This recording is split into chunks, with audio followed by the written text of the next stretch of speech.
Hello, everybody. Scott Golden here with the AEW Dark Report for the um, 4th of November, 4th of October, November, not quite, October, 2022. 10 matches taped in August and airing now, so basically filler. Marina Shafir defeats Sayo Navis. Shafir takes a bunch of basic offense, headlocks and such, but she reverses quickly and then nails her with a back body drop, locking on arm leg combination submission. Quick victory for Shafir. Not sure that this experience is working out. Arya Davari with the Truthbusters defeating AR Fox. Good to see Fox, who has been a standout on the Indies for many years, getting some national exposure. Davari controls the bout early. Fox gets a bunch of high flying moves off, and he does a moonsault off the middle of the ring post onto Davari. This is bad for Fox as he gets attacked by Parker Bordeaux on the outside, and Davari goes after him there. Then we go to another basic match here, or match breakdown. Davari chops him down. They go back into the middle of the ring. Slim J tries to get into the ring, distracting both Fox and the referee. This leads to Davari hitting a low blow on Fox, following a short arm clothesline and a pin. Tony Nese and Josh Woods defeat Raju and Invictus Crash. Nese and Crash start out. Crash, they both go at each other pretty aggressively here. Doesn't really lead very far. Nese takes out Raju, takes him out to the outside. Woods and Nese hit their double neckbreaker slam on Crash for the win. Abaddon defeats Freya States. Match goes to the outside early. States takes advantage of a running Abaddon and nails her and gets her into the steel steps. Abaddon snaps back in and hits the Black Delilah for yet another win. I think that's like 30 now.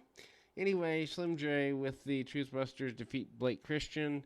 That's not a good sign for Blake Christian, for a guy with 20 plus years experience to get a win over you, even on a dark show.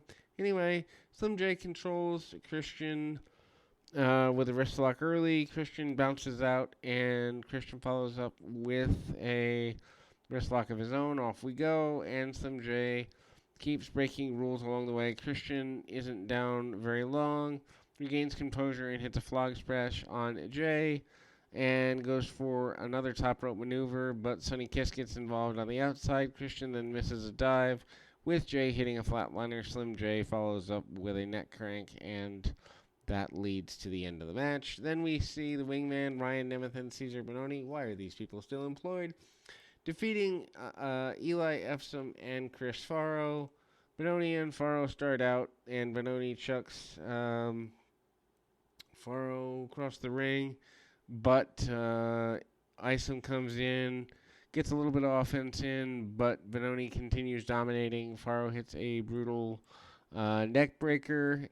I remember when neck breaker was a finish, not a transition. Nemeth hits his own neck breaker and gets a win for his team. There's a guy they're wasting, followed by a guy that doesn't belong employed. Anyway, Parker Bordeaux defeats Terry Kidd. Bordeaux charges him in the corner, and Kidd is then tossed around like a rag doll and eats a choke slam for his trouble. And a splash is followed up. Sky Blue defeats Robin Renegade with Charlotte Renegade.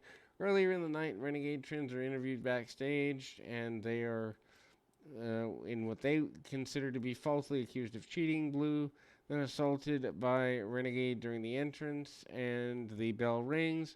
Blue then keeps trying to make attempts to get back into the ring, and succeeds after hitting a running high knee, follows up with the Skyfall, and scores a victory. Iron Savages with JT Davidson, there's a name from the indie past, defeating Very Morales and Levi Venezuela. Lexi Nair had interviewed the Savages early, and Davidson, the manager, put the entire tag team locker room on notice, saying that he has the team of all teams. Bear Bronson wastes no time taking down Morales with ease early on. This leads to Bronson tagging out, bear boulder, and then they run across the ring. Um, I wonder why they have different names. Venezuela then comes back up and delivers a bunch of forearms to Boulder, but Bronson comes back in, changes the odds yet again for his team. Double facebuster, and then the Savages do a double cannonball for their trouble, and that leads to a win for that team. Dante Martin and Matt Sydal defeat the Workhorsemen. Sad to see the Workhorsemen still in a enhancement role here. They are much better than they're given a chance to be seen as in AEW anyway. Dark and Sydal defeated Drake. Drake and Anthony Henry then attacked Sydal before things last week. The match is complete chaos from the beginning, and both teams go to the outside. Martin avoids JT Drake's rebound clothesline and turns it into a dive on both of his opponents, and then Workhorsemen attempt to do double team moves. Sydal escapes and then makes the hot tag to Martin. Martin explodes off the ropes and takes out Drake and Henry with cross bodies. Martin then uses momentum, but it doesn't last all that long. Workhorsemen begin to work over their opponents again. Henry hits his signature running knee strike in the corner, but Drake then winds up and goes for the moonsault. Sydal then springs out of nowhere, takes out both men. Sydal then plants Drake with the roundhouse kick before Martin nosedives to victory, and this is the end of the show. Again, I'm not a fan of the show because it's not necessary, but there is good wrestling every once in a while on the show. We'll be back with more right after this.